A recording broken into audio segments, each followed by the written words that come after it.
7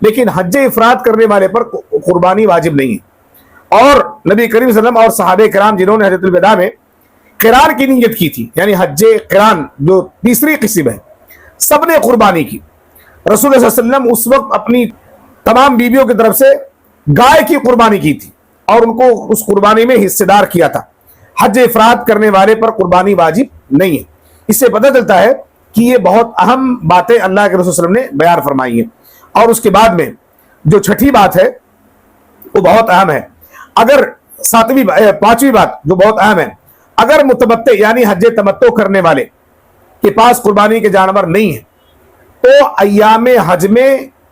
اس کے اوپر 3 دن کا روزہ ہے۔ ایام حج یہ 8ویں تاریخ سے لے کر 9ویں تاریخ سے لے کر کے 13 تاریخ تک یہ ایام حج ہیں جو پرسنل اس کے دن ہیں، تو اس کے انہی دنوں میں وہ روزہ رہے گا 3 دن، 3 دن روزہ رہے گا۔ اس کے بعد 7 روزے جب وہ گھر اپنے واپس آئے گا تو 7 روزے اپنے گھر پر آ کر کے کمپلیٹ کرے گا، اور یہی تلک عشرۃ کاملہ اللہ رب العالمین نے کہا کہ یہ 10 روزے ہیں اس بندے کے لیے جو حج تمتع کا ارادہ کرے اور اس کے پاس قربانی کا جانور نہیں ہے، وہ قربانی نہ دے سکے تو اس کے لیے 10 دن کا روزہ ہے۔ 3 دن روزہ وہ حرم میں رکھے گا یعنی حالت احرام میں، اور اس کے بعد جب اپنے گھر واپس پلٹ کر کے آئے گا تو گھر پہ آنے کے بعد وہ 7 دن کا روزہ رکھے گا۔ یہ اس کے لیے شریعہ نے پابندی لگائی ہے۔ اس کے بعد میں معلوم یہ ہوا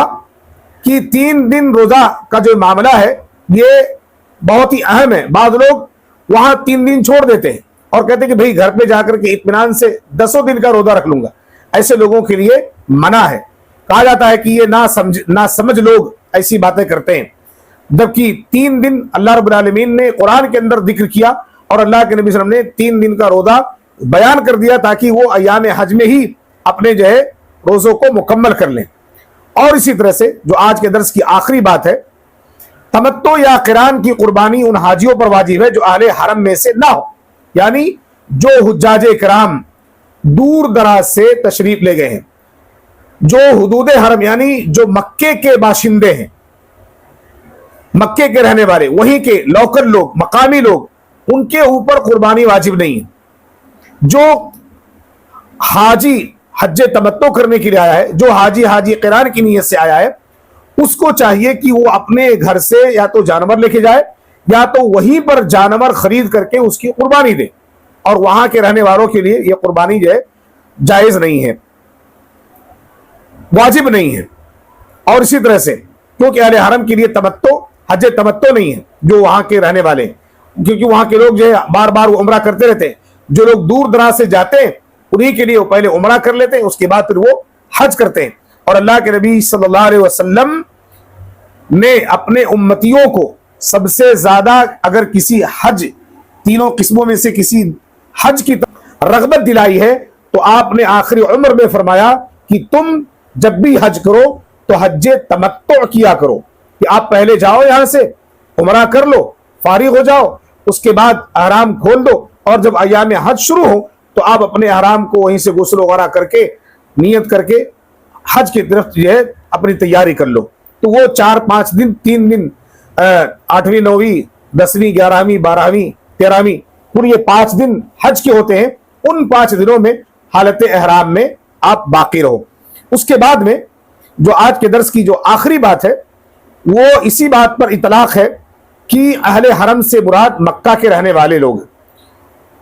وہ لوگ ہیں جو حرم سے اتنی مسافت پر رہتے ہیں جن پر سفر کا اطلاق نہیں ہوتا ہے،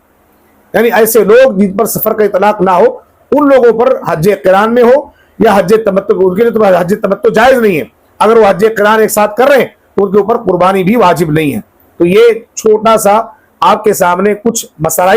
مسئلہ تھا حج کے بارے میں جس کو میں نے آپ کے سامنے بیان کیا۔ انشاءاللہ حج کے بارے میں پوری تفصیل سورۃ الحج میں اللہ رب العالمین نے بیان کیا ہوا ہے۔ میں انشاءاللہ وہاں پر پورے ارکان، پورے واجبات، پورے شروط اور پورے آداب حج کے جتنے بھی ہوتے ہیں پورا میں آپ کو جو ہے ڈیٹیل بیان کروں گا۔ یہ مختصر مسائل تھے جس کو میں نے آج آپ کے سامنے بیان کیے۔ رب العالمین سے دعا ہے اللہ تعالی ہم تمام لوگوں کو زیادہ سے زیادہ حج تمتع کرنے کی توفیق عطا فرمائے۔ جس میں آدمی اپنے گھر سے احرام باندھ کر کے نکلتا ہے اور میقات پر پہنچ کر کے تلبیہ پڑھنا شروع کر دیتا ہے، اور وہاں پہنچنے کے حرم میں پہنچنے کے بعد وہ پہلے عمرہ ادا کرتا ہے، عمرہ ادا کرنے کے بعد وہ طواف کر لیتا ہے، طواف قدوم کے بعد عمرہ ادا کرتا ہے، عمرہ ادا کرنے کے بعد وہ فارغ ہو جاتا ہے اور وہ اپنے احرام کو اتار دیتا ہے۔ پھر جتنے دن تک وہ باقی رہتا ہے حالت بغیر احرام کے رہتا ہے، پھر جیسے حج کے ایام شروع ہوتے ہیں ان دنوں میں جو ہے اپنے احرام کو باندھ کر کے اپنے حج کو کمپلیٹ کرتا ہے۔ اور ایک آخری بات بتا دیتا ہوں کہ حج کے جو ایام شروع ہوتے ہیں وہ شوال، ذوالقعدہ، ذوالحجہ،